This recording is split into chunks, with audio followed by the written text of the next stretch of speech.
Subscribe channel Truth.id dan aktifkan lonceng notifikasi untuk mendapatkan informasi seputar live streaming dan video khotbah terbaru. Posisi tombol subscribe berada di kanan atas channel kami dan jangan lupa nyalakan loncengnya.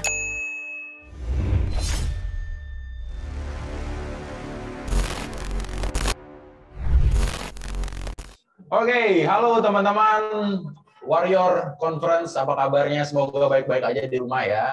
Jangan sampai menyalahi protokol kesehatan yang ada. Karena kita di sini juga masih menjalankan protokol, walaupun ya kita udah bersama speaker juga sudah melalui swab antigen, betul ya? Betul. Hari ini di kelas ini saya bersama Pastor Aditya Pratama. Coba Pastor Aditya Pratama boleh disorot mana mukanya? Nah, halo. Itu dia yang ditunggu-tunggu. Apa kabarnya? Kabar baik, Bro Elvis. Asik. Teman-teman, jadi hari ini kita mau kelas dengan judul Your Reason for Being. Oke, kira-kira apa tuh, Bro Adit? Kita panggilnya Bro aja ya. Kalau Pastor nanti kita ada gap di antara kita. Betul. Jadi jemaatku. Baik, jemaatku, baik. Jadi teman-teman, hari ini kita akan sharing singkat tentang Your Reason for Being. Oke. Artinya alasan kamu ada atau alasan kamu hidup. Oke, tahan dulu. Tahan dulu, jangan dijelaskan dulu. Siap. Karena hari ini masih banyak juga sesi berikutnya yang kalian bisa ikuti terus. Jadi notes dulu untuk kalian. Kalau kalian pakai laptop, ya handphonenya ditaruh dulu. Kita fokus dengerin karena ini adalah materi yang penting kita dengerin buat teman-teman semua. Kalau kalian pakai handphone, laptopnya dimatiin, ya, handphonenya notifnya dimatiin juga supaya kalian bisa fokus. Oke, nah, gue mau memperkenalkan sedikit dulu. Gue Elvis di sini dan juga ada Pastor Aditya Pratama. Sedikit latar belakang, terakhir lulusan S1 Teologi. Betul. Tapi sekarang bekerja di digital marketing. Betul. Terakhir S1 arsitektur. Sekarang bekerja di digital marketing. Betul juga. Oke, bagus. Jadi hari ini kita kelas marketing. Iya, jadi teman-teman hari ini kita belajar algoritma loh. Algoritma Instagram sama TikTok ya? Enggak. Oke, kita langsung masuk aja. Adit, kenapa kita harus belajar atau kita harus membahas your reason for being ini? Apa sih? Apa itu? Oke, langsung masuk nih. Silakan. Terima kasih. Oke. Jadi teman-teman, hari ini kita akan singkat ngobrolin tentang your reason for being. Alasan kita ada. Oke. Masalahnya adalah, kalau kita ngomongin barang atau hal apapun yang ada di dunia ini, yang kita ciptakan, entah itu botol, handphone, jam tangan, mereka itu tidak menentukan tujuan mereka diciptakan, tapi yang nentuin tujuan mereka diciptain itu adalah penciptanya. Oke. Barang hanya mengikuti saja, penciptanya menciptakan mereka untuk menampung air. Ya. Maka dibentuk bentuknya seperti ini. Kalau dibuat untuk lihat waktu, maka dibikinnya seperti ini. Ya. Kalau dibuat untuk membahagiakan wanita sejati, dibuat seperti ini. Misalkan, contoh. Jadi intinya semua itu sesuai tujuan pencipta. Ciptaan itu hanya ngikutin. Nah, masalahnya manusia kan juga ciptaan. Kita diciptakan pasti untuk tujuan tertentu. Oke. Nah, tapi sebelum kita masuk ke situ, aku akan sangat singkat bahas itu. Tapi sekarang kita pergunakan dulu kolom chat. Ya. Metode belajar paling efektif itu kalau sambil belajar kita sambil interaksi. Bertanya. Kalau kita nggak interaksi, kita nggak usah bikin Warrior Conference. Nonton Truth.id aja, ya. Nggak usah interaksi. Iya, ngapain. Nah, kalau interaksi, interaksi pertama adalah ini. Kalau kita boleh pilih, lu juga pilih, oke? Mau jadi orang yang bahagia, ya, atau dalam pekerjaan dan kehidupan sehari-hari berhasil. Bahagia. Mau jadi orang yang bahagia, atau dalam pekerjaan atau kehidupan sehari-hari berhasil. Mana yang bakal lu pilih? Mau jadi bahagia tapi kurang berhasil dalam pekerjaan dan kehidupan sehari-hari, atau berhasil dalam pekerjaan atau kehidupan sehari-hari tapi kurang bahagia? Teman-teman di kolom chat bisa ketik antara bahagia atau berhasil.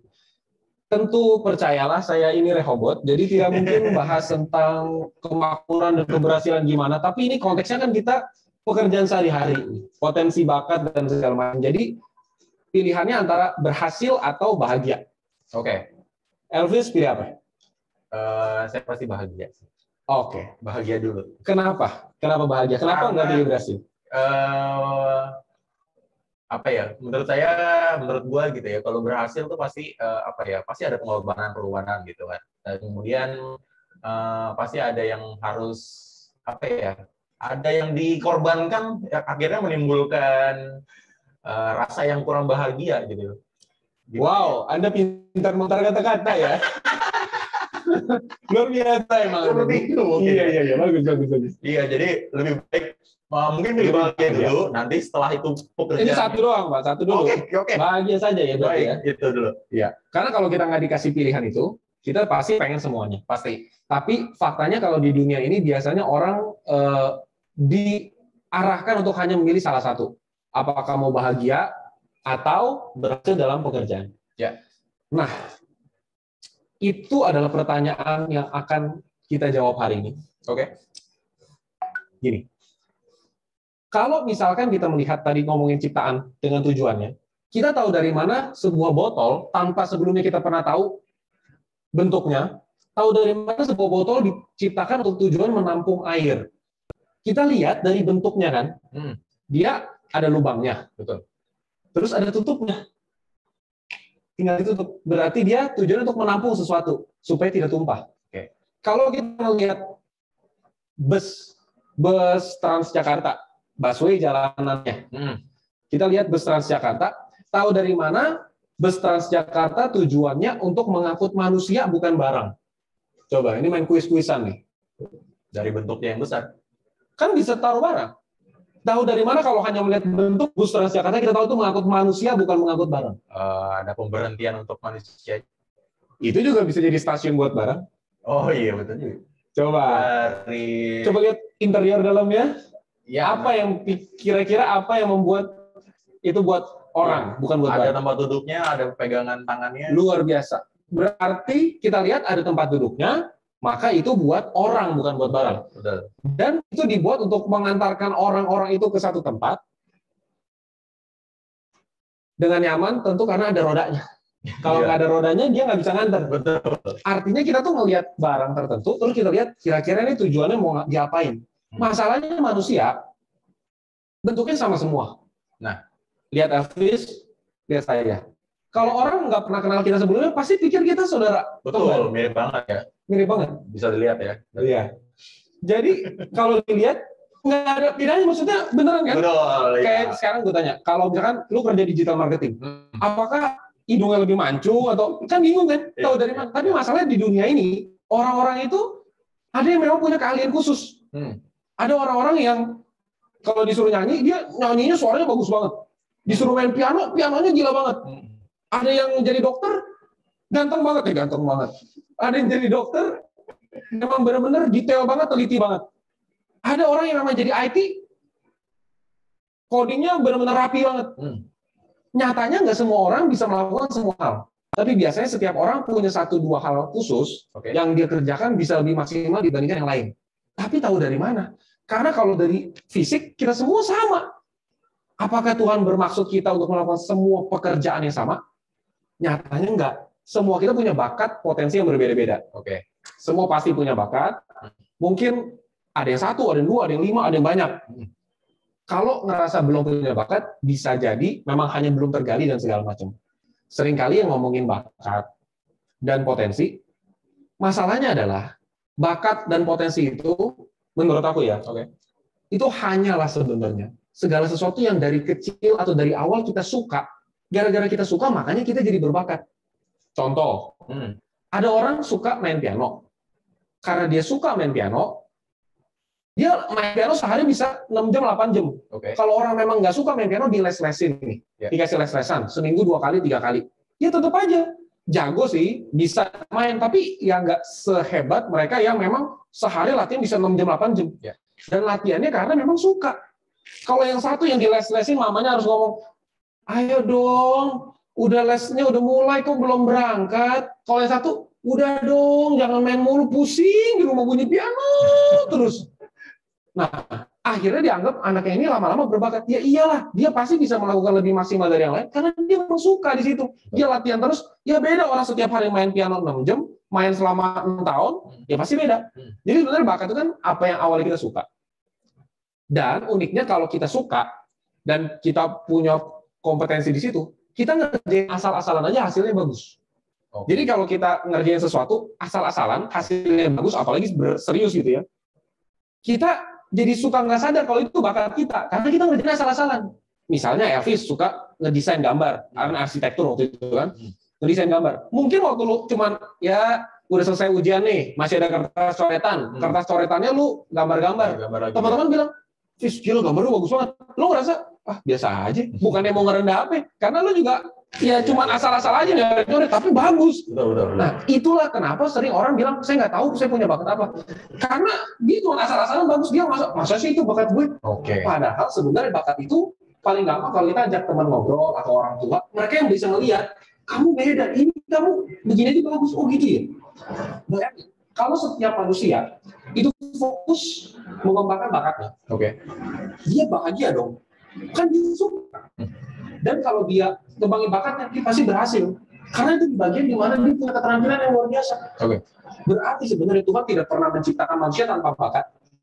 Dan Tuhan tidak pernah menciptakan manusia untuk memilih, untuk bahagia, atau berhasil. Tapi untuk dua-duanya, bahagia dan berhasil. Selama manusia menemukan bakat dan potensi apa yang ada dalam dirinya, digali. Masalahnya adalah sekarang, orang terjebak nggak mau menggali bakat, tapi pilih salah satu aja. Apakah berhasil? Jadi dia cari apa yang bisa hasil duit. Tapi di sisi lain ada orang yang udah pengen fokusnya yang membahagiakan hati aja.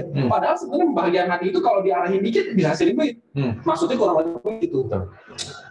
Nah, ini udah 18 menit berjalan. Kita nggak akan lama-lama diskusi karena pengennya itu karena conference tuh pengennya interaksi. Jadi teman-teman sambil berjalan ini silakan kirimkan pertanyaan di kolom chat untuk diskusi. Betul, boleh. Misalkan mau nanya, Kak, menurut Kakak kira-kira bakat saya apa? Saya tidak tahu. Karena kan saya tidak tahu Anda.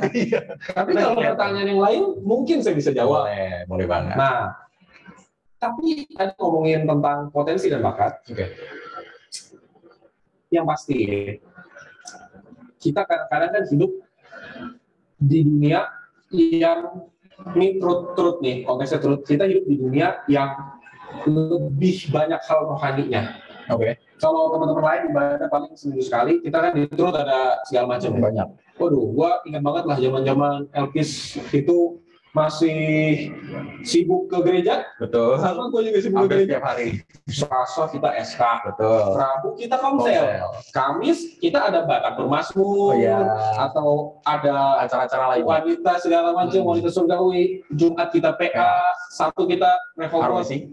Youth apa segala macam. Minggu kita ada SBT, ada IRA dan segala macam. Pokoknya tiada hari libur. Betul. Kalau Senin rapat. Betul. Kalau saya futsal biasanya malam. Sama anak gereja juga. Karena kita banyak di gereja, kita sering berpikir hidup ini yang paling penting melakukan kehendak Bapa dan berkarakter seperti Kristus, segambar serupa. Di dunia ini setiap orang, ini closingnya nih. Di dunia ini setiap orang punya panggilan umum dan panggilan khusus. Panggilan umum setiap manusia adalah memiliki gambar rupa Allah, berkarakter seperti Kristus, bisa memilih yang baik walaupun ada banyak pilihan. Itu panggilan umum semua manusia. Uniknya, kita sering berpikir, yang paling penting, kita mencapai panggilan umum itu. Itu yang paling penting. Terkesan benar. Terkesan benar. Lalu kemudian, tanpa sadar berpikir bahwa, kalau gitu, kalau ada pilihan antara kesannya seperti harus ada pilihan antara menjadi lebih rohani dan pergi ke gereja atau melatih kompetensi atau networking dengan orang-orang yang bisa membawa keberhasilan di pekerjaan, maka umumnya kita akan berpikir lebih baik yang rohani dong. Betul. Ya kan? Betul. Things above dong. Perkara di atas dong. Yang ini kan ini. Sekarang pertanyaan gini, anggaplah kita kan warrior. Anggaplah kita pergi berperang. Semua dapat panggilan umum untuk pergi berperang. Semua dapat panggilan umum untuk pergi berperang. Indonesia tiba-tiba dijajah Malaysia misalkan. Indonesia pada ngomong, wah Malaysia, kita kumpul nih, Kita ludahin bareng-bareng tenggelam katanya. Tapi dipanggil umum, ayo semua ikut perang. Gara-gara Malaysia semua mau ikutan. Semua memenuhi panggilan umumnya. Semua ikut berperang. Kesannya yang penting ikut berperang. Oke. Dia lupa panggilan khususnya tuh gini. Oke, ikut berperang. Kamu tapi di bidang apa? Ya. Kamu nggak bisa nembak. Ya. Nggak bisa nyetir pesawat. Nggak bisa nyetir tank. Nyetir mobil manual aja mati-mati. Nah, kamu ini medis. Karena kamu sebenarnya perawat. Kamu bisa medis, tim medis. Ya. Kalau dia nggak tahu panggilan khusus, dia udah pokoknya berperang. Apa aja Pak, saya kerjain Pak. Yang penting buat negara kita. Dia naiklah pesawat. Pesawat harganya nih udah 120 miliar pesawat perang. Oke. Baru dia naikin, dia pencet, meledak rudalnya, meledak satu markas. Itu sama persis. Itu jenderal langsung bilang, tahu begini mah, mendingan lu nggak usah ikut perang. Kalau kamu ikut perang bukan ngebantuin, malah bikin rusuh. Anak bawang, nggak usah ikut main. Betul. Jangan sampai kita sama. Kita bilangnya ingin berkarya Kristus segala macam. Waktu orang lihat kehidupan, pinter lu ke gereja, ke komsel sering lu, PA jago, ngomongin Matius, Markus, Lukas, Yohanes hafal. Tapi baru dapat kerjaan segini nggak bisa. Orang gereja ketemu orang gereja, Oke. bro kasih gue kerjaan dong. Gue bisa kerjaan apa aja lah, gue butuh duit nih, corona gini susah. Ya udah deh, lu bantuin gue nih, kerja kantor gue nih ada, lu tau lah kan industri kita butuh orang desain buat bikin di Photoshop brosur gitulah, brosur-brosur. Ya. Waduh bro, gue kalau Photoshop gue emang nggak ngerti. Lu jangan segitunya dong, masa Photoshop. Ya temennya bilang ya udah deh, kalau lu nggak ngerti Photoshop, lu buka Canva deh, Canva. Pakai template aja bro, gue butuh. Yang penting mau ini buka brosur menerima lowongan kerjaan gitu. Ibu kenapa bro? Kata temennya. Gue kalau yang online komputer gitu gue nggak terlalu, gue ngetik di Microsoft Word juga agak gimana, maksudnya gue agak gaptek lah bro, janganlah kalau begitu. Temennya kesel nih, tadi lu bilang lu bisa ngerjain apa aja lu, temen ketemu di gereja nih, benar-benar Corpus Delicti nih, cakep banget deh. Ayo bro udah, kerjaan apa ke bro? Lu tadi gue kasih Photoshop nggak bisa, Canva nggak bisa, udah deh jangan komputer deh. Lu ini bantuin jadi telemarketing. Tugas lu gampang, cuma duduk, nelponin. Jadi ada list nih, ada nomor telepon, lu cuma teleponin, halo, selamat pagi, dengan Bapak Adit, saya dari PT Suka-Sukai saya, dan segala macam, gitu dong bro, telemarketing. Bro, bukan apa, lu kan tau gue introvert. Nggak bisa ngomong gitu ya. Gue nih introvert bro, bukan apa, gue kerjain bro, tapi gue introvert. Ntar lo tahu sendiri, yang ada gue bikin malu perusahaan kalau gue telepon, ini gagap-gagap kan.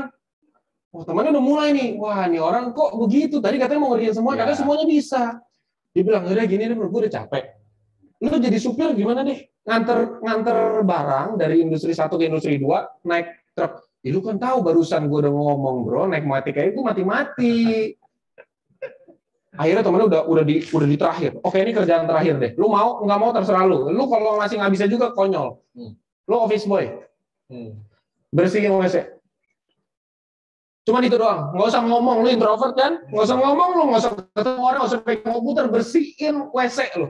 Dia bilang bro lu setega-teganya lu bro. Gue juga manusia punya harga diri katanya.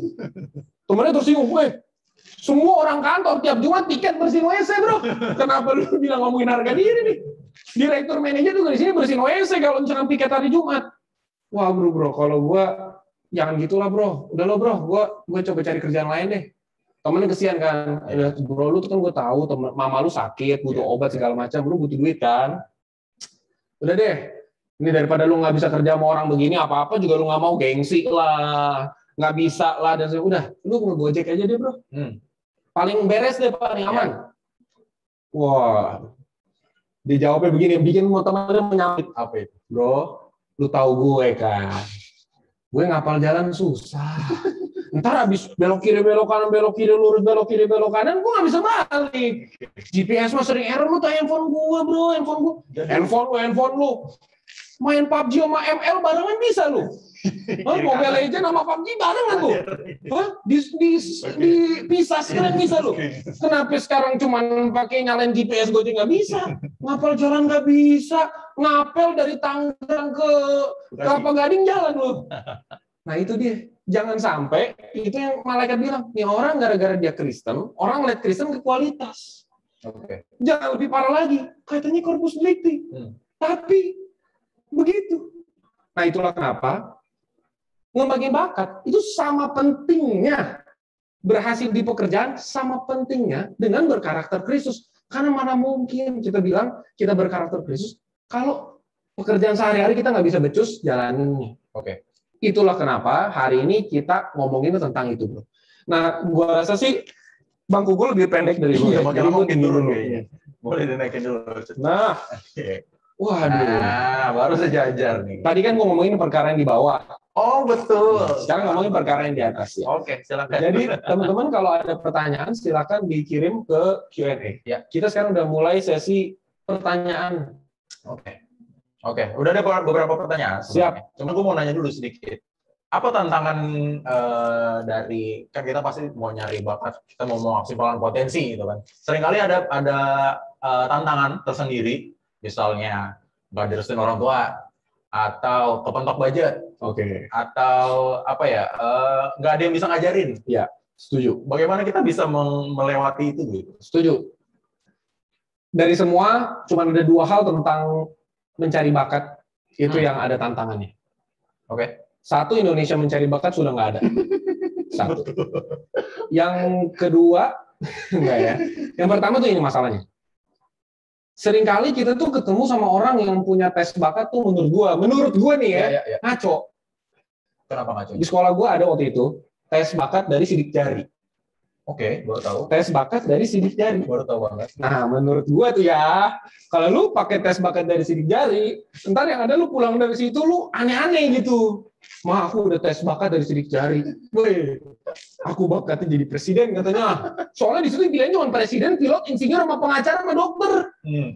Nah, itu satu. Menurut gua ini kita di dunia industri. Ya. Bakat itu menurut gua sering diarah-arahin tergantung kebutuhan negara itu lagi butuhnya apa. Oke.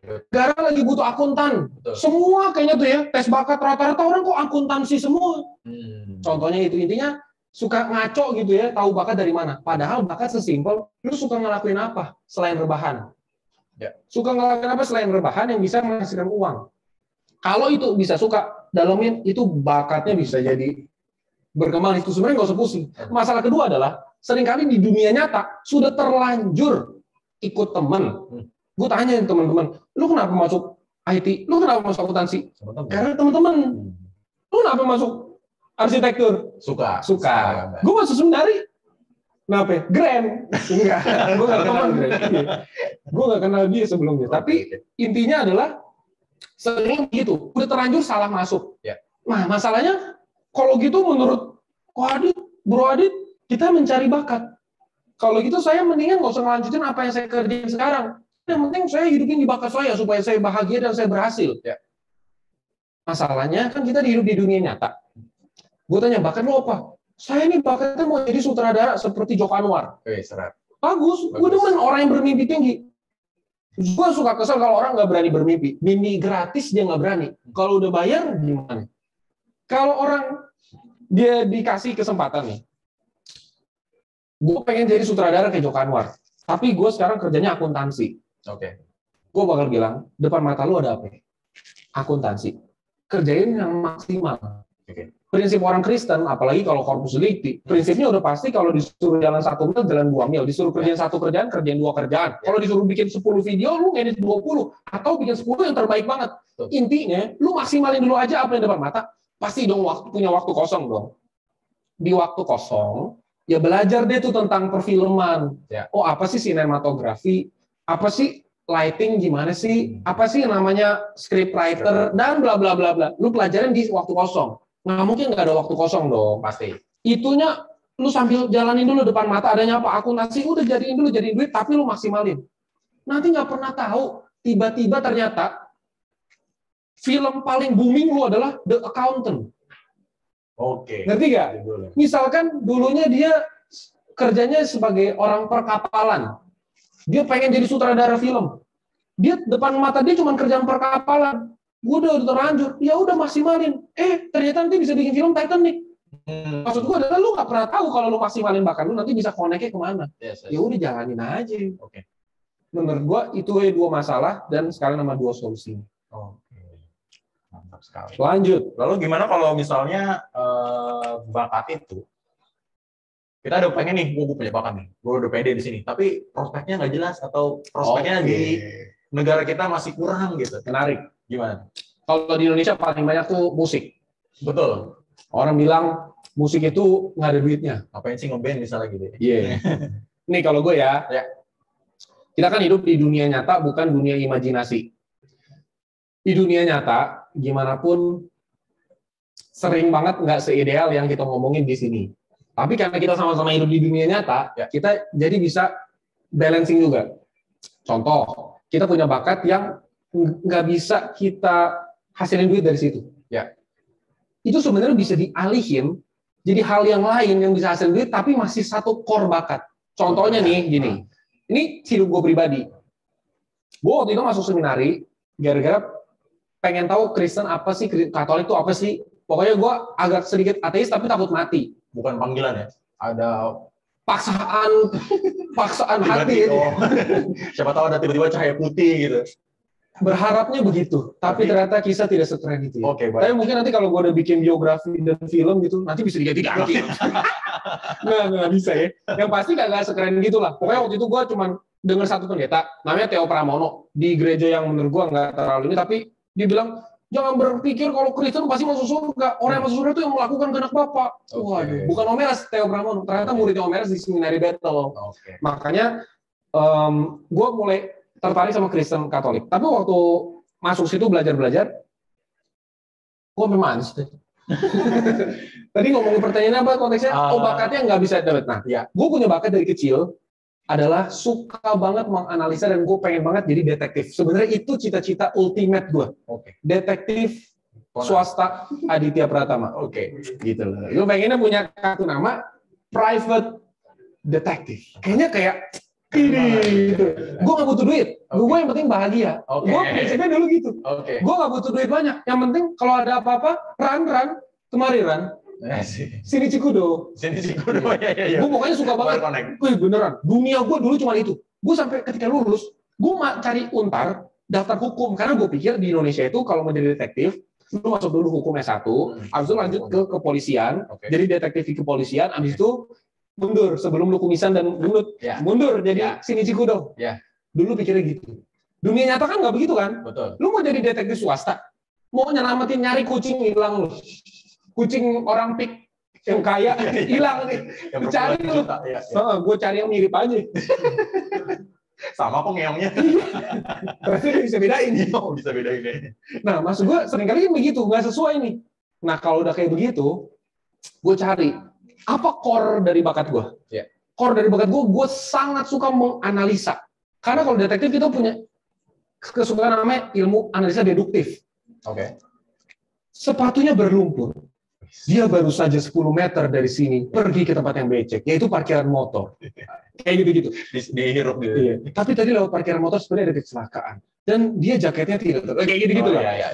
Anda ayahnya kena kanker ya? Waduh, dalam lah. Pokoknya dia kan detektif Sherlock Holmes gitu kan suka begitu ya.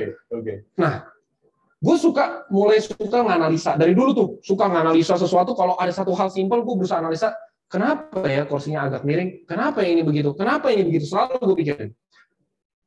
Gue masuk seminari, gue mau detektifin apaan? Skandal di gereja kan nggak mungkin. Gue mikir nih, analisa bisa gue pakai ngapain? Analisa teks. Gue mainin di situ, teks gue analisa. Pokoknya gue benar-benar serius belajar di situ, analisa teks segala macam, gue maksimalin di situ. Udah lulus nih, gue dapat kerjaan waktu itu adalah megang sosial media. Setelah lulus, gue mikir tuh hati gue. Waduh, analisa nih. Tapi kok waktu lulus, sosial media. Gue megang sosial media. Waktu itu YouTube kita down. Kita mau kencengin YouTube kita nih.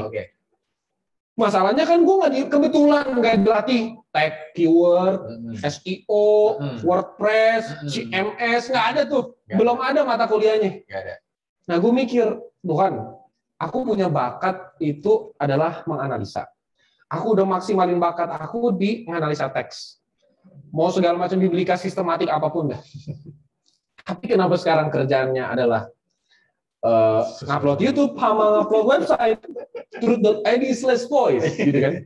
Tapi di depan mata gue itu. Sekarang kalau gue tanya, bersyukur nggak? Iya bersyukur banget. Gue semester akhir bisa bayar duit kuliah sendiri gara-gara dapat kerjaan dari gereja. Oke. Nggak ada lah tempat kerja mau nerima orang kerja sambil masih skripsian. Ya. Ya udah gue terima, itu udah bagus banget. Tapi kan gue harus kembangin bakat gue dong. Di situ gue lihat, oke, depan mata gue adanya apa? YouTube. Ya udah gue di situ belajarin tuh. YouTube itu apa sih? Oh ternyata kalau mau bagus harus ada thumbnail. Oh keyword tuh penting. Oh ternyata ada Google Trend buat ngeliat keyword apa yang lagi naik dan segala macam gue pelajarin. Waktu itu YouTube gue inget kita subscriber masih sekitar 10-11 ribu waktu down. Sekarang udah 140 ribu. Kan, aduh, kalau ngeliat begitu kan kita, wah saya pernah jadi bagian gitu kan. Betul. Waktu itu gue diminta sama Om Meres, Adit, video kita kan hilang semua nih. Ya. Upload, waktu itu ada 400 video, masih 400, sekarang udah 800-900. Okay. Upload 400 video dalam waktu 1 bulan. 400 video dengan thumbnail dan semuanya. Lu tau dong, kalau kita khotbah di rumah, rekamnya pakai handphone. Ya. Kalau di Kelapa Gading nih, kameranya gede-gede. Waduh, udah kayak anak 8 bulan. Itu satu video berarti bisa 40 giga, 20 giga gitu. Gimana cara ngupload satu? Itu kalau internet paketan, gue upload pakai internet paketan misalkan. Gue ngisi 5 kali, bro. Baru bisa ngupload satu video. Jadi gue cuma bisa pakai internet kantor. Gue mikir, wah ini susah, ini caranya ya. Tapi kan tadi udah, prinsipnya adalah lu disuruh 1 bulan. Kalau bisa lu kerjain 2 minggu. Dan beneran 2 minggu ke-upload. Caranya gimana? Kan gue lihat nih kesempatan gue punya relasi anak-anak komsel. Ya. Anak-anak komsel itu makin dikasih pelayanan makin seneng. Betul. Disuruh ngumpul makin seneng. Betul. Pokoknya nggak usah dikasih apa-apa, cuman ketawa ketiwi udah oke. Apalagi Elvis waktu itu kan. Elvis ini bis jalan. Ajar semuanya. Udah kita ngumpulin anak komsel. Gue taruh di ruang rapat, minta anak komsel ada 10-15 orang bawa laptop semua gue minta. Semua senang, udah kayak pasukan cyber mau ngehack Pentagon, padahal cuma ngupload YouTube. Gue taruh 15 orang, 5 orang kerjanya convert video, gue cari caranya gimana, ternyata ada online converter, ngerubah 20, karena gue pikir ternyata yang kayak 2 giga juga udah bagus banget. Betul. 20 lu jadiin 2 giga. Yeah. Yang ini bikinin thumbnail. Thumbnail itu video stop, bagian Meres lagi. Cover biasanya. Gitu, jadiin tulisan judul. Yang satu lagi nanti nguploadin yang udah jadi konvertan. Gue udah begitu terus aja jalanin 2 minggu selesai 400 video. Tapi namanya kerjaan lu tahu dong. Di mana-mana pasti lu nanti ngerasa, wah 2 minggu udah selesai. Masa 2 minggu kosong? Iya. Nih kerjaan baru. Iya. Kalau ada begitu kita ngapain? Kita langsung mikir dong. Wah kalau tahu gini gue nggak mau ngikutin cara Adit lah. Masa kerjaan 1 bulan gue kerjain 2 minggu dikasih kerjaan lagi? Iya. Ya tapi emang dunia kerja begitu. Justru lu kalau namanya kerja maksimal jadi lebih banyak kerjaan. Kalau lu mau bisa hoki. Hokinya apa? Gue dapat banyak kerjaan baru. Kerjaan barunya intinya mulai belajar di digital marketing lah tuh ya. Apalah segala macam. Dari situlah pertama kali gue belajar digital marketing otodidak. Prinsip gue waktu itu adalah gue kan suka didik sama kungkung. Kungkung gue tuh gila dah. Dia cuma lulusan SMP atau apa gitu. Tapi benar-benar bisa sampai bikin perusahaan segala macam. Dia semua dikerjain yang halal-halal ya kan, jual koran sampai dia jual besi dan segala macam. Pokoknya dia ini banget. Di situ dia selalu prinsip, lu jangan banyak ngeluh. Lu mau nangis-nangis, mau ngeluh nggak bisa, nggak ada yang mau nolongin. Ya. Lu juga nggak usah gengsi. Orang-orang luar itu kalau lu kagak makan juga, dia kagak tahu dan nggak ngebantuin lu. Nggak usah pusingin deh. Depan mata lu ada apa? Gue cuma punya Google, YouTube, handphone, kuota, tangan, mata. Udah cari ilmu di situ. Ilmu di Google sama YouTube udah banyak banget. Betul.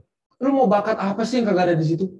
Iya kan? Yeah. Lu mau belajar bikin croffle? Nah, bisa.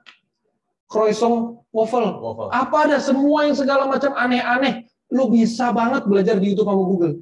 Jadi setelah dari situ, gue pakai kemampuan analisa buat digital marketing dan itu sangat kepake. Nah, sekarang gue kerja di dunia digital marketing. Berkat apapun yang gue sharing hari ini. Gimana caranya? Lu jangan cuma nyari satu, cuma bakat atau cuma bahagia atau berhasil.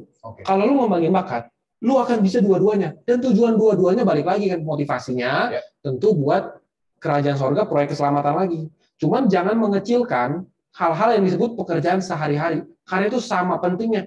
Jangan sampai kita yang tadi ikut perang, tapi malah bikin rusuh. Oke. Lanjut. Bro, ini kalau mau minum ya. Oke, terima kasih. Bagus sekali ya, ini termasuk juga Adit mungkin bisa belajar berbicara seperti ini juga mungkin dari teologinya. Ya Iya kan? bener loh. Gue belajar ngomong, itu dari Sitikon Pagi. Nah, Gue tuh orang yang pemalu. Tiba-tiba disuruh khotbah di Sitikon Pagi. Itu gue banyak banget itu belajar. ibadah raya ya? Enggak. Oh, ibadah pemuda. Remaja. Ini anak ya. Lain. Ibadah remaja jam 7 pagi. Jam 7 pagi. Oke. Selamat. Gue sangat susah bangun pagi. Itu ibadah raya jam 7 pagi Sitikon Pagi. Oke. Yang gue bingung orang-orang di situ jemaatnya, Sitikon agak Selipi. Jemaatnya dari Cikarang, dari Bekasi, dari waduh jauh-jauh Depok. Oke. Dan di situ banyak yang unik-unik. Ada jemaat yang kagak bisa bahasa Indonesia, men.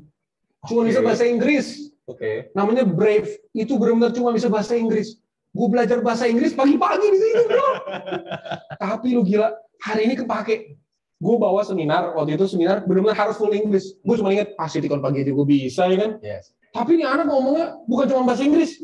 Benar-benar dia tuh belajarnya, waduh, dia bisa nanya tentang abad 300, ada tokoh teologi siapa, benar-benar pintar banget. Di situ benar-benar anak-anak mentor Sitikon waktu itu kelatihnya gara-gara banyak pertanyaan unik, dan itu. Nah, di situ gue dicemplungin belajar ngomong. Padahal sebelumnya gue sangat nggak bisa ngomong. Gue baru nemu bakat gue adalah ngomong dan ngomong terus sampai nggak ngasih lu waktu begini. Oke. Gara-gara itu Sitikon Pagi. Iya, oke. Iya, awalnya gue introvert beneran. Iya. Gue sangat introvert, sangat tertutup. Karena gue nggak terlalu punya teman bergaul di luar gitu. Intinya gue suka main sama dunia gue sendiri. Okay. Tapi ya begitu kurang lebih.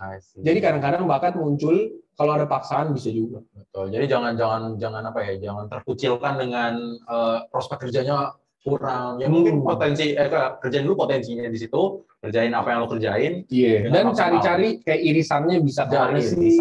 Core-nya gitu kan. Betul. Oke. Kemudian kalau gimana kita kalau udah tahu bakat kita, ya kan, udah ketemu gitu misalnya, gue udah suka ini gitu ya. Tapi kita nggak punya privilege itu tadi. Privilege apa? Misalnya suka masak gitu ya. Oke. Suka masak. Tapi nggak punya dapur yang hebat gitu. Oke. Pancinya aja masih bawahnya tuh masih kerak-kerak ini hitam gitu. Itu yang selalu gue bilang tuh. Kita pokoknya selama punya mata, punya Google, punya YouTube, punya handphone, itu udah privilege. Oke. Iya. Kalau lu hidup zaman tahun 1800, lu kagak punya privilege. Cari di buku, apa juga bukunya udah susah, lu nggak bisa beli. Kalau lu udah punya segala macam, udah nggak ada lagi namanya nggak ada privilege. Sekarang ini zaman di mana lu bisa sukses dengan modal nol. Oke. Udah zaman hari ini. Oke. Nggak mungkin nggak bisa. Gue yakin banget pasti bisa. Pasti bisa. Oke. Nah, bicara tentang bakat, dari kan kita bicara tentang bakat ya. Bicara tentang bakat, pasti kita perlu juga tentang time management. Okay. Mengatur waktu kita. Ya kan? Kadang kita bingung gitu, oh pengen ini, pengen itu gitu kan. Udah ada kerjaan, udah ada misalnya kalau sekolah masih les, ada seminar lain mungkin ya. Tapi masih pengen ngembangin bakat juga gitu. Gimana cara kita bisa membagi waktu itu? Okay. Atau ada nggak tips dari seorang Adit gitu ya? Jam 7, jam 8 bangun, jam 8, jam 9 sampai bisa gitu. Kalau gue nih ya. Oke. Okay. Ini selalu prinsip begini. Orang bilang nggak punya waktu. Banyak banget orang bilang nggak punya waktu. Nggak punya waktu buat baca Alkitab, time management. Wah, Adit bikin dong seminar time management. Karena kita nggak bisa baca Alkitab, waktunya nggak dapat, jam doa, mencari bakat, pokoknya selalu itu. Gue selalu bilang ini, kalau misalkan nih, lu cowok, ada cewek cakep banget. Pokoknya kayak cewek lu lah, cakepnya tuh ya. Lu cowok nih kan, cakep banget cewek. Dia bilang, kalau kamu baca Alkitab setiap hari selama 1 tahun, setiap hari baca 1 pasal minimal, lebih banyak lebih bagus. Aku mau pacaran sama kamu dan nikah. Tapi kalau enggak, kita putus aja. Aku mau cari yang lebih rohani. Time management nggak perlu. Langsung baca Alkitab. Betul nggak? Betul. Kalau ada orang bilang nih, bos bilang, kamu sekarang pelajarin ilmu baru. Udah lu nggak suka, nggak sesuai bakat lu sibuknya udah bukan main. Tapi dia bilang kalau kamu berhasil kuasain ilmu itu dan berhasil presentasi ke saya 3 bulan ke depan, gaji kamu naik 10 kali lipat, kamu jadi supervisor. Belajar gak lu? Belajar. Nggak perlu time management lu. Betul. Artinya orang tuh cuman nggak ketemu why-nya. Oke, why-nya. Simon Sinek, The Power of Why. Start with why. Kenapa lu harus mulai dari why? Karena selalu orang sekarang tuh belajar how. Selalu pertanyaan gitu. Gimana caranya ya? Gimana caranya? Lu kalau dikejar anjing, bro, lu nggak bisa bilang, gue nggak bisa lari, gue kalau penjaskes ini mulu, gue di pinggir. Udah anjing kejar, pasti lari, bro. Udah nggak ada alasan loh. Ada ular, ada apa, ada air lu nyebur nggak bisa berenang lu lari. Intinya kalau orang udah ketemu why-nya semua jalan. Jadi menurut gua, dulu gua orang tipikal yang gitu, yang lembut tuh ya. Oke, jadi menurut saya kita harus bangun jam 5 pagi. Ya, pokoknya jam 5 pagi kita bangun, kita berdoa dulu. Lalu kita membaca buku dan segala macam. Gua sekarang udah kagak ada deh. Lu cari aja alasannya kenapa lu mau ngelakuin yang lu ngomongin itu, lu cari bakat atau apapun lah. Kalau gue jelas, ini, kalau lu mungkin beda, tapi atau apa? Apakah lu mau, kalau gara-gara lu nggak berhasil dalam kehidupan dan pekerjaan lu sehari-hari, gara-gara nggak nemu bakat lu, adik lu harus nggak sekolah, atau orang tua lu sakit lu nggak bisa beli obat, atau lu nggak bisa bayar kontrakan rumah, habis itu orang tua lu diusir, atau lu mau jalan hidup itu, ngegantungin diri di keluarga besar, atau lu mau ngegali potensi lu semaksimal mungkin, tapi bisa berhasil. Ya, apapun alasan dan resikonya, time management apapun udah semua pasti lewat. Kalau lu udah nemu alasannya, nah kan orang alasan beda. Nah, ya gue nggak mendorong orang juga yang kan kadang ada orang alasannya gue pengen beli mobil Ferrari di umur 25 dan segala macam ya kan.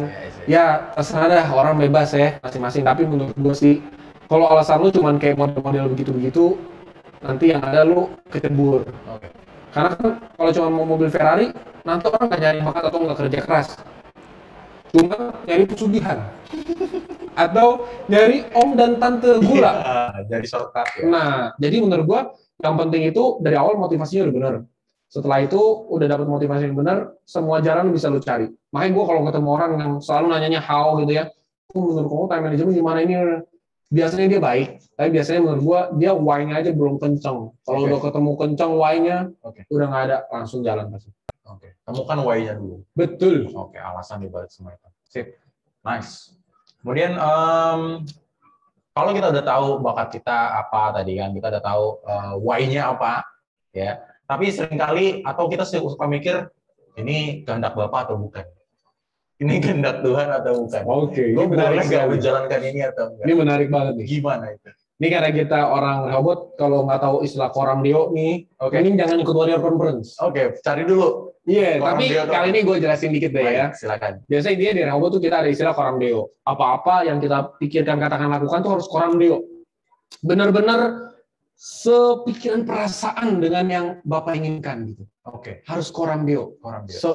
Pikiran dengan Bapak. Tapi maksud gue gini, kalau lu anak kecil, lu dikit-dikit nanya, iya dong, Mama, aku boleh gak keluar beli bakso? Gitu dong.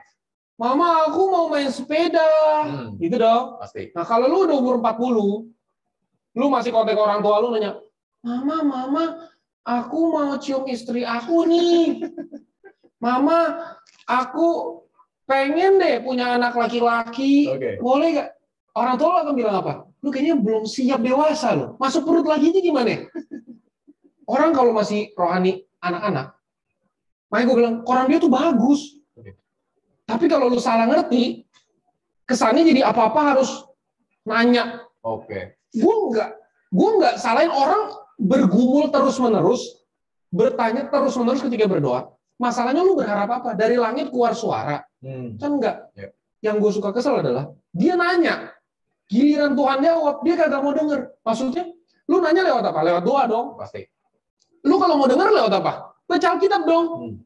Ya sebenarnya bahasa kita sama Tuhan, cuman kita ngomong sama Tuhan lewat doa, kita denger Tuhan lewat baca Alkitab.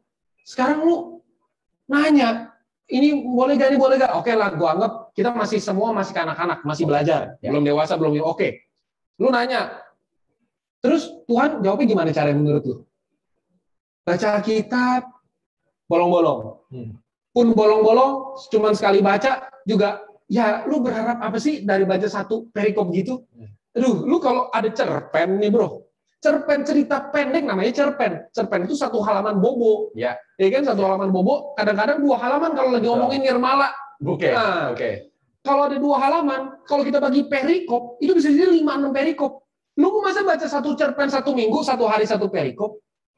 Kalau misalnya kita baca Alkitab kan model begitu kan? Betul. 1 hari 1 perikop. Lu baca 1 cerpen, baru selesai 1 minggu. Terus lu berharap kayak chattingan sama Tuhan nih. Lu nanyanya banyak kan waktu doa ya. Tuhan, aku mau dipacar nama dia, Tuhan, ini boleh gak ya? Menurut Tuhan ini sesuai gak ya? Aku mau menangkan iman dia, Tuhan. Yang penting dia mau aku selamatkan dan segala macam, bla bla bla. Terus begitu. Giliran Tuhan jawabnya, boleh. Tuhan jawab baru 1, halo. Oke Tuhan, sampai ketemu besok. Ya kan, selesai baca ayat itu di 1 perikop. Iya, betul. Besoknya dia ngomong lagi. Belum Tuhan jawab baru halo kemarin. Udah jawab lagi, tanya. Tuhan bilang, apa kabar kamu? Ya, sampai ketemu besok Tuhan. Cepet. Nah, itulah menurut gua, kebanyakan orang nanya tentang, wah ini boleh gak ya sesuai kehendak Tuhan gak ya, dan segala macam. Ya menurut gua biasa itu yang anak-anak. Kalau yang udah dewasa, biasa gua ngomong, lu seharusnya udah belajar Alkitab sejauh ini. Masa lu masih nanya sesuai kehendak Tuhan apa enggak?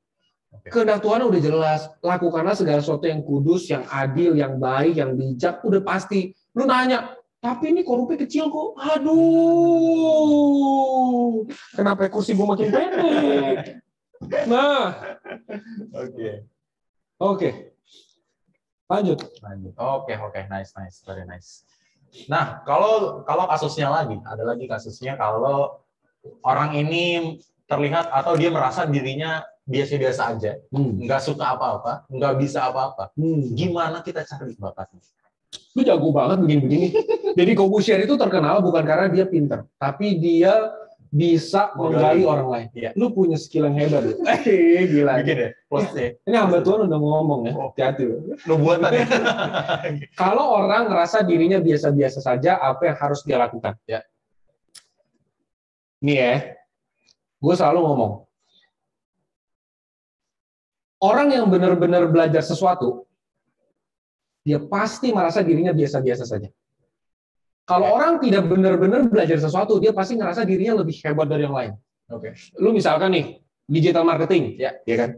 Lu kalau benar-benar belajar digital marketing, ngelihat ilmu orang taruh iklan, setting ini, setting itu, lu akan ngerasa gila, kita masih taunya nol banget nih. Belum bisa nih kita ngitung ROAS apa segala macam, pokoknya jauh banget dia nih. Karena kita belajar. Kita taunya rumit. Kalau orang nggak tahu apa-apa, cuma tahu sedikit-sedikit kulit-kulitnya doang. Digital marketing itu kan gampang. Nah, model begitu. Lu orang belajar drum nih. Glenn belajar drum. Dia belajar drum mati-matian tuh setiap hari ngetok apa jadi kita kalau lagi makan ya kan sumpit taktok. Kalau ditanya, Glenn, menurut kamu drumnya gimana? Kemampuan drum kamu? Biasa aja. Karena dia bandingin ke siapa? Echa Sumantri, Aditya Pratama, nggak bisa dia. Tapi dia karena dia belajar, dia bandingin sama yang lebih tinggi. Nah, kalau orang yang suka ngerasa gue udah lebih jago dari yang lain, biasanya karena dia nggak belajar. Dia nggak tahu di dunia yang dia masukin itu, orang udah nilai 10, dia baru 0,0001. Dia cuma tahu kulit-kulitnya doang. Makanya kalau orang masih ngerasa saya belum tahu apa-apa, saya masih biasa-biasa saja, itu indikasi dia ada jalan di perjalanan yang baik. Jadi dia mungkin dia lagi belajar sesuatu dan ngerasa bukan apa-apa, bukan siapa-siapa. Ya terus belajar sampai kapanpun lu nggak akan ngerasa bukan apa-apa, bukan siapa-siapa. Lu ngerasa lu pengen deh cita-cita jadi sutradara seperti Joko Anwar. Satu hari lu jadi sutradara terkenal, Joko Anwar minta salaman sama lu. Lu tetap ngerasa bukan apa-apa karena pikiran lu udah Steven Spielberg dong. Ya pasti. Kalau orang nggak belajar dari dulu Joko Anwar sampai mati cita-citanya Joko Anwar mulu. Karena dia ya udah di situ-situ aja merasa udah hebat. Sekali Joko Anwar udah minta salaman udah di atas langit ya. Udah lupa diri. Padahal masih banyak yang bisa dikejar. Jadi menurut gua kalau dia benar-benar belajar, dia pasti ngerasa biasa-biasa aja. Bersyukurlah kalau biasa-biasa aja karena ada di jalan yang benar. Kalau tidak merasa biasa-biasa aja, merasa diri, saya mah suaranya paling bagus, saya ini paling bagus. Biasanya nggak terlalu banyak belajar.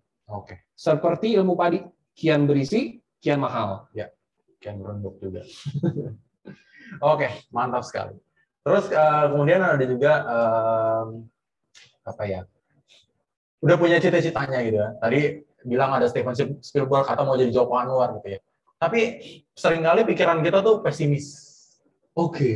aduh gue nggak bisa ini mah, aduh ini mah gue nggak bisa ini mah, gitulah.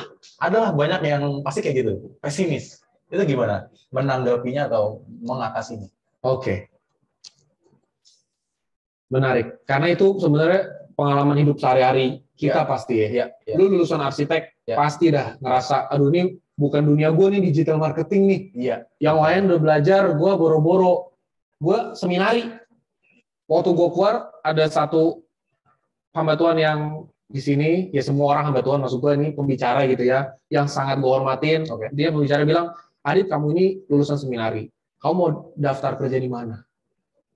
Mau lamar kerja sebagai apa? HRD, karena modal saya jujur. Atau orang keuangan, karena modal saya tulus hati, kan nggak mungkin. Lamar CV taruhnya buah-buah roh. Adit melamar karena punya kelemah lembutan, damai, sukacita, nggak mungkin. Nah, gue ngerasa nih, minder, pesimis banget. Masalahnya, ya gue bisa bilang Google YouTube kan, belajar Google YouTube. Masalahnya waktu gue belajar Google YouTube, yang lain di coaching, bisa masuk kursus-kursus. Gue kagak bisa. Gue cuma belajar benar-benar dari Google YouTube. Nah, pesimis mah ada banget. Apalagi ketika ketemu yang udah senior. Sehebat-hebatnya kita belajar, kita baru belajar 1, 2 tahun, 3 tahun. Dia udah belajar 20 tahun. Nah, ketika gue pesimis, dan gue rendah diri, gue nangis. Enggak lah. Jadi ketika udah kita lagi pesimis, kita mikir kita ada di posisi paling rendah. Satu hal yang benar-benar bikin gue paling semangat adalah I am nothing tulus. Gue ada di posisi paling rendah. Gue nggak mungkin kehilangan apapun sekarang. Iya kan? Sekarang gue tanya, kalau orang, bentar ya, ini kursi ini kayak mau menyadarkan gue. Merendah terus, turun mulu gitu ya. Jadi menurut gue, waktu itu gue ngerasa nothing tulus. Gue benar-benar ngerasa itu waktu itu soalnya gini, gue punya satu ide bisnis. Gue harus jajain bisnis itu dari pintu ke pintu, ruko ke ruko, naik motor. Keluar dari Sekbus, waduh, pintu ke pintu naik motor, gue pakai gel rambut kan. Gue buka helm tuh selalu gini-gini dulu, bisa 15 menit, lamanya di situ. Jadi gue udah berhenti, udah gini-gini, masuk, nawarin, kasih kartu nama, diusir sama OB-nya. Dia bilang, oh iya, maaf ya tidak menerima, nanti di email saja. Emailnya di mana Pak? Dicari saja di online. Waduh, Bapak ini benar-benar ya. Bosnya padahal di belakang dia, aduh gue ngesel banget. At least izinin gue ngomong gitu ya. Udah tau gue introvert. Balik lagi. Tapi udah hajar. Gue nothing tulus, sekarang gue ngerasa gini. Kalau gue udah someone, ceritanya someone, ya pasti gengsi dong masuk pintu ke pintu. Nah sekarang nih lu bukan siapa-siapa, bukan apa-apa. Ya terus lu mau malu apaan? Siapa yang kenal lu juga? Ya udah, prinsip gue nothing tulus, nggak ada yang bisa kita kehilangan. Hajar aja dulu. Menurut gue itu sangat membantu gue waktu itu ya. Jadi udah pintu ke pintu, gue mulai bisnis dari situ. Pintu ke pintu, gue turun dari motor satu ke motor satu ke motor satu. Aduh. Menurut gue, kalau kita lagi di posisi paling bawah, cuma ada satu kemungkinannya, naik ke atas. Asik. Kalau kita ada di atas, kita bisa naik, bisa turun. Kalau kita ada di paling bawah, cuma ada satu pilihan, karena udah mentok nih. Cuma naik ke atas doang pilihannya. Jadi udah begitu. Berarti jadi sifat pesimis kita itu bisa kita jadi motivasi. Betul. Bukan jadi, udah nanti aja. Sering kalian gitu. Betul sekali. Oke, terakhir banget. Karena waktu kita sudah mepet. Sangat mepet. Memang. Padahal udah lagi nyambung banget ya, lagi enak banget ya. Jadi ada yang nanya juga, ada yang sibuk kerja untuk keluarganya, sehingga nggak punya waktu untuk membangun passion. Seru. Apakah itu termasuk menyia-nyiakan bakat? Menarik. Menurut gua, kalau lu kerja buat keluarga itu adalah ibadah lu. Kerja buat siapapun sebenarnya ibadah lu. Kecuali kerja buat sekaya Raffi Ahmad. Enggak. Pokoknya lu kalau kerja buat apapun itu ibadah. Kalau passion lu nggak ada di yang lu kerjain, carilah waktu, manfaatkanlah segala sesuatu untuk mencari. Karena gue yakin banget, Tuhan tidak mungkin menempatkan kita sengaja sampai kita nggak bisa mengembangkan bakat kita, atau harus memilih salah satu, apakah mengembangkan bakat atau bertanggung jawab sama orang tua. Nggak mungkin. Nggak mungkin. Kalau Tuhan kasih begitu, pasti ada maksudnya. Seperti yang tadi gue bilang, lu ditaruh di perkapalan, tapi lu punya passion sutradara. Lu kerja dulu di perkapalan yang maksimal, jadi lu tahu seluk-beluknya. lu bikin film Titanic nanti. Yeah. Jadi nggak ada yang nggak mungkin lu pokoknya maksimalin dulu di situ, nanti sambil jalan di sisi lain sambil cari-cari di waktu-waktu kosong. Menurut gua itu. Oke, sip. Thank you banget Bro Adit. Sangat memberkati sharing-sharingnya tadi. Jawaban pertanyaan-pertanyaan tadi juga sangat menjelaskan ya. Setelah ini teman-teman, sesi ini sudah berakhir. Setelah ini kita masih ada sesi berikutnya jam 1 ya, jam 13. Jam 13 WIB. Oke, mungkin ada yang dari luar kota atau dari luar negeri. Jam 13 WIB masih ada Q&A bersama, ya nantilah kalian lihat di Instagramnya atau di YouTube ini. Kemudian ada pengumuman sedikit. Setelah ini ada break 1 jam sampai jam 1. Kemudian ada pengumuman dari Home Bandung. Kita ada Home Bandung Gathering tanggal 19 Oktober 2021 jam 6 sore di Seo Hotel Ciumbuli Bandung. Ya, jadi buat teman-teman yang punya kenalan di Bandung atau kalian lagi di Bandung, boleh banget datang ke Home Bandung. Kemudian ada juga acara bukan Warrior Conference ya, Warrior Project yang seperti biasa hari Senin jam 6 sore, tanggal 25 itu ada Deal with My Pest bersama Pastor Stefan Erastus ya, jam 6 sore. Kalian boleh daftar juga, linknya nanti mungkin bisa ditampilkan di Zoom ya, atau nanti teman-teman host boleh bantu untuk kasih linknya. Oke, segitu aja. Mungkin sebagai penutup, apa ada Bro Adit sebagai penutup kita? Oke. Closing statement. Closing statement. Silakan.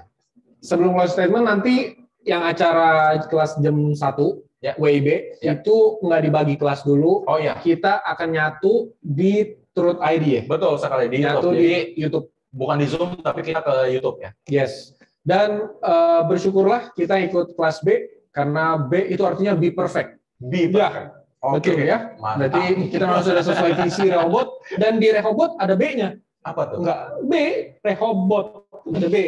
Enggak ada A, enggak ada C, enggak ada D. Jadi Anda ada di kelas yang tepat, dan Anda menang untuk babak berikutnya. Oke. Dan jangan lupa, nanti di sesi terakhir ada Om Eras bersama kita. Jadi tetap sampai akhir. Betul. Kalau Om Eras ditaruh di awal, nanti ikut Om Eras, udah nggak ada lagi kita begitu. Nah, kalau Om Eras ditaruh di akhir, awal juga nggak ikut, nunggu terakhir. Jangan gitu ya kan. Kita sama-sama diberkati, dan kalau teman-teman merasa diberkati, ikutlah gabung Home di Warrior. Ini kita ada Home Nusantara, Home Kelapa Gading, Home Serpong. Kita banyak home. Komunitas itu yang bikin gue sama Elvis kalau ngobrol nih nyambung. Karena kita kalau ada komsel tuh, gue ngomong, dia matiin kamera, gitu kan? Iya lagi. Nyinggung. Nah, intinya kita ada komunitas. Betul. Nah, teman-teman yang sekarang ini kan ada 2.000 orang nih. Wah, di Zoom ini aja ada 20.000 orang. Wah, haleluya. 2.000 orang. Satu home itu rata-rata biasanya ada 10-an orang lah. Kalau satu home 10 orang, 2.000 orang dibagi 10, 200. Harusnya kita punya 200 komsel. Kurang lebih 100 sampai 200. Sekarang belum. Kalau 2.000 orang ini aja ikut komsel, 200 komsel, kita bisa ngegaramin lebih banyak orang. Nah, teman-teman yang hari ini join, ikutlah komsel komunitas. Sama buat mama gue ikut. Oke. Adit masuk TV mah. Ya udah, itu aja closing statement saya. Terima kasih. Thank you so much teman-teman semua. Sampai bertemu di nanti jam 1 siang. Oke, see you. See you.